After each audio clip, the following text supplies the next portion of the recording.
तो देखिए coding decoding का एक प्रकार ये भी होता है जिसमें कुछ शब्द होते हैं, ये क्या है शब्द है, और कुछ अंक होते हैं। तो ये अंक और शब्द मिलाकर के एक दूसरे को कोड किया जाता है, अंक और शब्द। तो इसका एक पैटर्न, इंग्लिश के लेटर शब्द की जगह क्या थे, इंग्लिश के अक्षर ए से लेके जेड तक, और कुछ अंक थे। इसके आपने 10 प्रश्न लगाए हुए, वो कॉलम टू कॉलम दिए हुए थे। इसमें क्या है, ये सेंटेंस में दिए हुए, वाक्य में दिए हुए हैं। तो इनको हमें क्या करना है, ऐसे हमें सेंटेंस अलग अलग लिख लेने हैं। 3 सेंटेंस हैं, 1 2 और ये 1 2 3 का मतलब क्या है, उज्जवल छोटा लड़का। 1 2 3 का मतलब क्या है, उज्जवल छोटा लड़का। 1 4 5 का मतलब है लंबा बड़ा लड़का, और 6 3 7 का मतलब है सुंदर छोटा फूल। तो क्वेश्चन में पूछ रहा है कि उज्जवल का कोड क्या है, उज्जवल का कोड क्या है, 4 है, 3 है, 2 है कि 1 है, अभी लगाएंगे। तो हमने क्या बताया था कि 3 सेंटेंस है, ये 3 समीकरण मान लीजिए, इनको क्या मान लीजिए, 3 समीकरण। इन समीकरण में देखिए केवल एक अंक कॉमन देखना है, एक अंक कॉमन यानी दोनों में हो। इसको देखो और इसको देखो, इसमें क्या कॉमन लग रहा है, एक। और इसमें शब्दों में लड़का। तो क्लियर हो गया, एक किसके लिए कोड है, लड़का के लिए। अब देखिए, अब इसमें और इसमें आइए, कोई कॉमन है क्या, नहीं है, लेकिन इसमें और इसमें कॉमन है। क्या कॉमन है, 3 और एक शब्द कॉमन है, छोटा। तो 3 कोड किसके लिए हो गया, छोटा के लिए। हो गया कि नहीं हो गया, ठीक है। अब पहले वाले सेंटेंस में उज्जवल है और यहाँ पे क्या बच रहा है, 2। तो 2 कोड किसके लिए हो गया, उज्जवल के लिए हो गया। आंसर हो जाएगा हमारा तीसरा विकल्प, उज्जवल का कोड 2 होगा। बाकी अभी हम, अब इसमें कोई कॉमन बच नहीं रहा है, बच रहा है क्या, जी नहीं। तो लंबा और बड़ा, फूल, सुंदर, इनके कोड हम निकाल ही नहीं सकते, नहीं निकल पाएंगे, क्योंकि कोई कॉमन होना चाहिए। लेकिन हमें पूछा गया था उज्जवल का कोड बताना है, किसका कोड बताना है, उज्जवल का। तो उज्जवल का कोड आ गया 2। आई बात समझ में।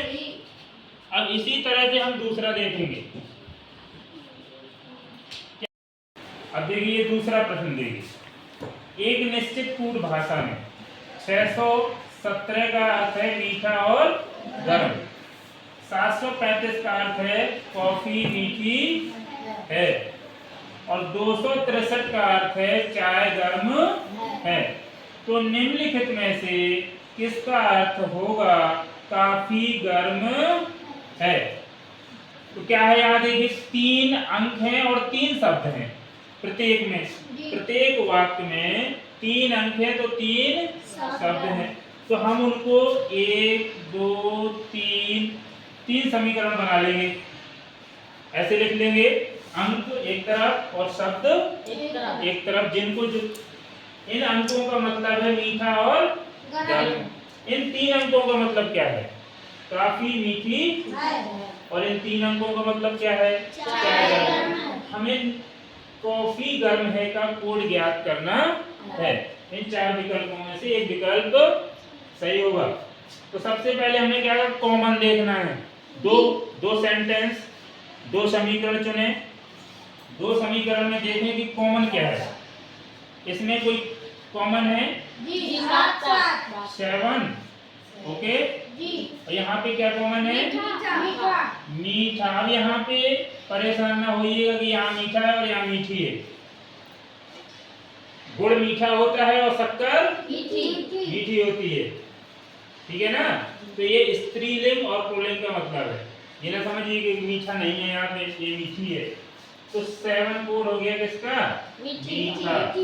मीठा या मीठी एक ही चीज है। अब देखिए इसमें और इसमें कोई कॉमन नहीं बचा। अब इसमें देखिए और इसमें देखिए, दूसरे और तीसरे में 3 कॉमन है। बोलिए 3 कॉमन है और इसमें क्या कॉमन है? नहीं भाई, है क्या कॉमन है। ये तो अपना क्वेश्चन है, इसका मतलब हमें बाद में बताना है, ठीक है ना। इसमें कॉमन क्या है और इसमें कॉमन क्या है? 3, यानी 3 का मतलब हो गया है। बचा क्या है यहाँ पे? 5 किसका हो गया? कॉफी का। कॉफी का। 5 किसका कोड हो गया? कॉफी का। कॉफी। अब देखिए, अब तीसरे वाले और पहले वाले में कुछ कॉमन मिल रहा है? 6। और क्या कॉमन है? गर्म। ये गर्म है, ये गर्म है। इसका मतलब है 6 किसका कोड है? गर्म का। किसका कोड है? गर्म। 6 गर्म के लिए है ना। अब यहाँ क्या बचा? 2। यहाँ क्या बची? चाय। तो चाय का कोड हो गया 2। यहाँ 1 बचा है, ये कोड हो गया और के लिए। हमें जितने शब्दों की कोड चाहिए थे वो हमने यहाँ निकाल लिए हैं। कॉफी का कोड है 5, गर्म का कोड है 6 का कोड है 3। तो आंसर बनेगा 563। बन जाएगा ना? समझ में आ गया? क्या है प्रोसीजर? आपको सेंटेंस लिखने हैं, ठीक है। उनको समीकरण मान लेना है। क्या मान लेना है? समीकरण। 2 समीकरण में चेक करना है, 1 अंक कॉमन। चाहे अंक कॉमन देख लीजिए, चाहे तो शब्द कॉमन देख लीजिए। अंक देखेंगे आसान हो जाएगा। यहाँ पे हमने देखा था 7 था, उसी हिसाब से आपको 1 शब्द कॉमन मिलेगा, 2 ना मिलेंगे। उन दोनों सेंटेंस में, समीकरणों में आपको 2 ही शब्द मिलेंगे, क्योंकि यहाँ इसमें 7 था, इसमें 7, तो इसमें 7 के लिए जो होगा 7 के लिए इसमें भी वही कोड होगा, अलग से नहीं होगा। तो 7 का निकाल लिया। इसी तरह से आगे भी हमने निकाल लिए थे। समझ में आया? बिल्कुल सेम टू सेम जो आपके कॉलम वाले सवाल थे, कॉलम 1 ए और कॉलम बी ऐसे दिया था। यहाँ पे लिख देगा LSB, यहाँ पे लिख देगा 5 6 3, कुछ भी ऐसे दे देगा। अब अक्षरों का कोड अंक में है। इसमें भी हम वही करते थे, कॉमन अक्षर कॉमन अंक किन्हीं 2 समीकरणों में निकाल लेते थे। नहीं निकाल लेते थे? तो ये उसी पैटर्न पे ये 2 सवाल 2025 में आए हुए थे। हर वर्ष इस पैटर्न पे 2 से 3 सवाल आते ही रहते हैं, ठीक है। और वो